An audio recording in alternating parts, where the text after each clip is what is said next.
Hello viewers, welcome to कहानियों की दुनिया चैनल। और आज मैं आपके लिए लेके आई हूँ एक जीवन की सच्चाई से जुड़ी बहुत ही सुंदर सी कहानी। उसका नाम है, कहानी का टॉपिक है परमात्मा और किसान।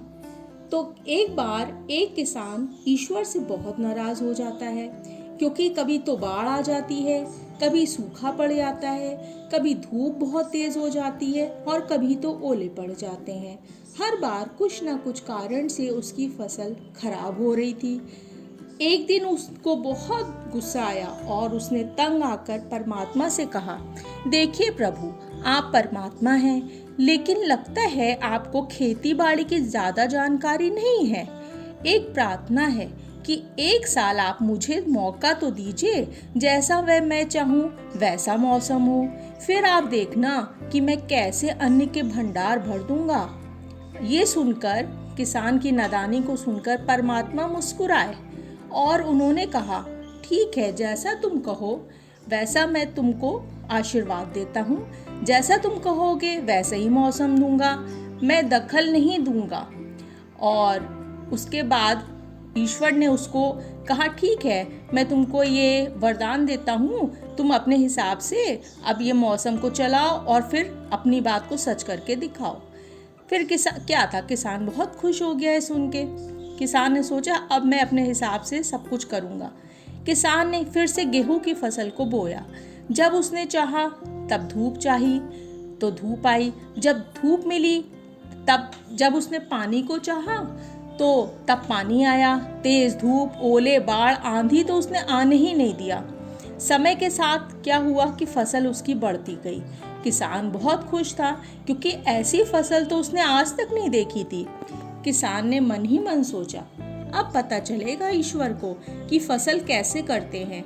बेकार ही इतने बरस हम किसानों को परेशान करते रहे।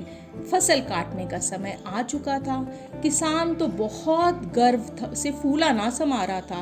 किसान ने बड़े गर्व से गया और उसने फसल को काटना शुरू किया। लेकिन ये क्या, जैसे ही वह फसल काटने लगा, एकदम से वो बहुत डर गया, बहुत दुखी हो गया और अपने सिर पे हाथ रख के बैठ गया। ऐसा क्या हुआ था? अब उसने जब देखा तो उसने पाया कि गेहूं की जो बालियां थीं, उस बाली के अंदर तो एक भी गेहूं ना था। सारी बालियां अंदर से बिल्कुल खाली थी। बड़ा दुखी हुआ। उसने परमात्मा से कहा, हे ईश्वर, ये क्या हुआ, ये कैसे हुआ? मैंने तो अपने हिसाब से बहुत अच्छी फसल को उगाया था। तब ईश्वर हंसे मुस्कुराए और बोले, ये तो होना ही था। तुमने पौधों को संघर्ष का तो जरा सा भी मौका नहीं दिया, ना तेज धूप में उनको तपने दिया, ना आंधी ओलों से उन्हें जूझने दिया, उनको किसी प्रकार की चुनौती का एहसास जरा सा भी ना होने दिया। इसलिए सब पौधे खोखले ही रह गए। जब आंधी आती है, तेज बारिश होती है, ओले गिरते हैं, तब पौधा अपने बल से ही खड़ा रहता है।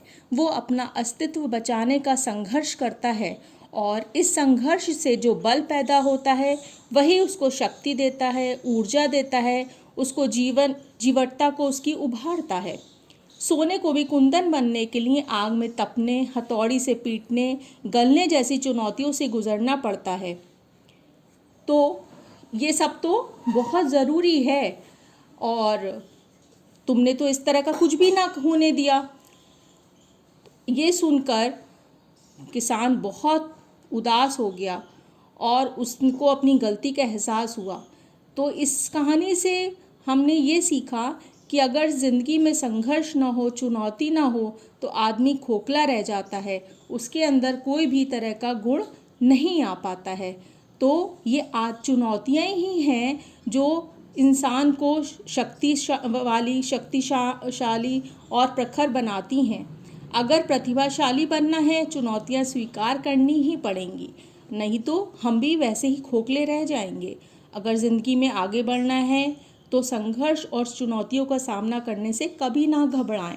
तो ये कहानी को सुन के अगर आपको अच्छा लगा हो और कुछ प्रेरणा मिली हो तो चैनल को लाइक कर देंगे, सब्सक्राइब ज़रूर कर दें, ताकि आने वाली कहानियों को आप आराम से सुन सकें और उनसे प्रेरणा ले सकें। Thanks for watching.